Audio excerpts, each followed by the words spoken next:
Se o cordão do vidro do seu recuperador está a descolar, está na hora de o substituir. Neste vídeo, mostramos-lhe como fazê-lo de forma simples e rápida.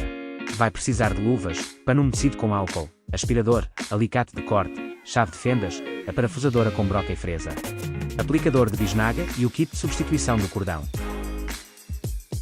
Retire a porta do recuperador e coloque-a numa superfície plana com um pano, para evitar riscos. Remova o cordão antigo.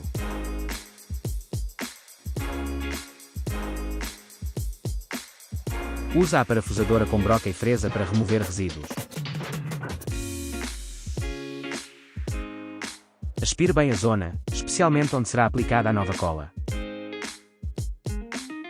Passe um pano com álcool na zona limpa e deixe secar por 2 minutos. Meça a quantidade necessária, comparando com o cordão antigo ou medindo a porta. Agite bem a bisnaga e com o aplicador, espalhe a cola de forma uniforme. Evite que escorra para o vidro. Limpe de imediato qualquer excesso. Coloque o novo cordão pressionando bem.